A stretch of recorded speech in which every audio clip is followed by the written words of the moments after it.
வணக்கம் நண்பர்களே. நாமக்கல் மாவட்டம் பரமத்தி வேலூர் வட்டம் காவிரியாத்துக்கும் பரமத்தி வேலூருக்கு இடையில் பக்கத்திலேயே சிங்காரப்பச்சி கருப்பனார் கோயில் இருக்குது. அந்த கோயிலோட சிறப்பம்சம் ரெண்டாவது இந்த கோயில் அமைந்திருக்க இடம் வந்து இயற்கையான சுற்றுச்சூழல் இருக்குது. தோப்புக்கு இடையில் இந்த பக்கம் வாழைமரம், இந்த பக்கம் வெத்தலை, அதாவது இந்த நாமக்கல் மாவட்டத்துக்கு பார்க்க சொன்னோம்னா வெத்தலை தான். இந்த வெத்தலை இங்கே தான் பயிரிடுறாங்க. அதுக்கு இடையில் அந்த கோயிலோட இருக்குது. அந்த கோயிலில் சாமி கும்பிட வந்திருக்கிறோம். வாங்க சாமி கும்பிடலாம்.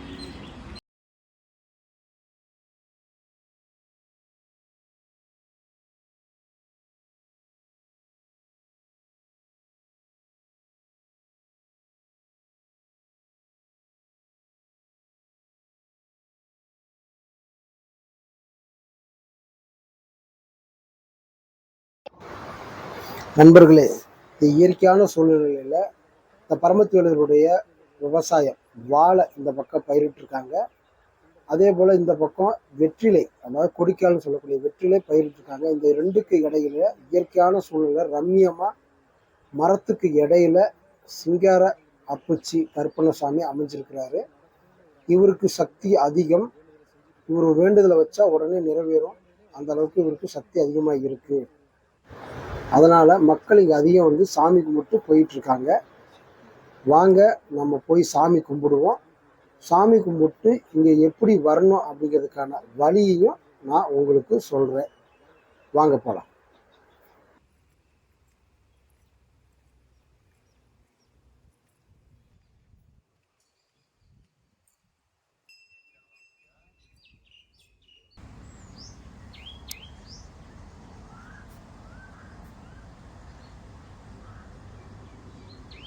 बागनमदिं गवामगे कविं कविना ॐ ज्येष्ठराजं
சிங்காரப்பச்சி கருப்பனார் கோயிலுக்கு வர்றதுக்கான வழி இந்த பக்கம் வந்து கரூரில் இருந்து இப்படி வந்தால் ஆற்றுப்படத்தை தாண்டி ஒரு 100 மீட்டரில் உள்ள கோயில்.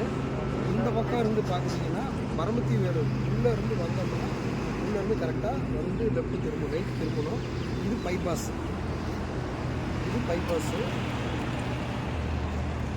அது எப்படி வரணுங்கிறத நான் உங்களுக்கு இப்போ கரூர்லேருந்து வந்தால் எப்படி கட் ஆகணுங்கிறத உங்களுக்கு நான் சொல்கிறேன். அதே மாதிரி நாமக்கல்லேருந்து வந்தால் எப்படி கட் ஆகணுங்கிறத உங்களுக்கு நான் சொல்கிறேன். வாங்க பார்க்கலாம். பரமத்தி வேலூர் 4 ரோட்டில் இருந்து 4 ரோடு இருக்கும். அதுலேருந்து நேராக கரூர் நோக்கி வந்தோம்னா செல்லாண்டியம்மன் கோயில் லெஃப்டில் இருக்கும். அதை தாண்டி இப்படியே வந்துக்கிட்டே இருக்கணும்.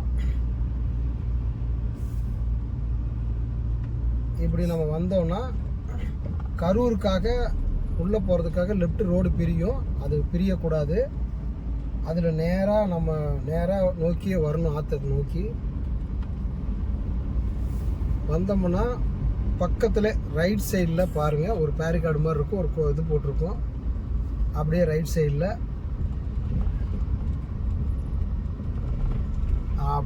சைடில் திரும்பினோம்னா கோயில் மேடு மாதிரி இருக்கும். இதில் இருந்து நம்ம அப்படியே கீழே பார்த்தா கோயில் தெரியும். இது நம்ம நாமக்கல் மாவட்டத்திலேருந்து வந்தால் நம்ம இப்படி வரணும். பரமத்தி வேலூர் உள்ளேருந்து இதே வந்து பைபாஸ்லேருந்து பாலத்துக்கு முன்னாடி உள்ளே கட் ஆகணும். இப்போ நம்ம கரூர்லேருந்து வந்தால் எப்படி வரணுங்கிறதையும் நான் சொல்கிறேன் உங்களுக்கு. இந்த கரூர்லேருந்து வர நண்பர்களுக்கு கரூர்லேருந்து வந்தோன்னா அது மாதிரி காவிரி ஆற்றுப்பாலம் ஸ்டார்ட் ஆகும். கரூர், கொடுமுடி இங்கேருந்து வர்றவங்க இந்த ஆற்றுப்பாலத்து மூலியமாக வரணும். இந்த ஆற்றுப்பாலத்தில் ஸ்டார்ட் ஆகி இந்த ஆற்றுப்பாலத்தில் நம்ம வரணும். இந்த காவிரி ஆற்றோட பாலம் வந்து இதோட முடிஞ்சிடும். முடிஞ்சதுக்கப்புறம் போலீஸ் அவங்க வந்து வாகன சோதனை சாவடி வச்சுருப்பாங்க. இதில் நேராக போனால் நம்ம நாமக்கல் போயிடும். இதில் பாருங்கள் லெஃப்ட் சைடில் வண்டியெல்லாம் திரும்பிருப்பாங்க. இதில் நம்ம திரும்பணும். இது பரமத்திவேலூர் உள்ளே வர்றது. திரும்பின உடனே பாருங்கள் லெஃப்ட் சைடில் திரும்பின உடனே பாருங்கள் அந்த பேரிகார்டு இருக்கும். அப்படியே லெஃப்ட் சைடில் பார்த்தீங்கன்னா நம்ம சிங்காரப்பச்சி கருப்பனார் கோயிலுடைய வழி. கோயில் இதுதான். எல்லோரும் வாங்க, ஐயாவோட அருள் பெறுங்க.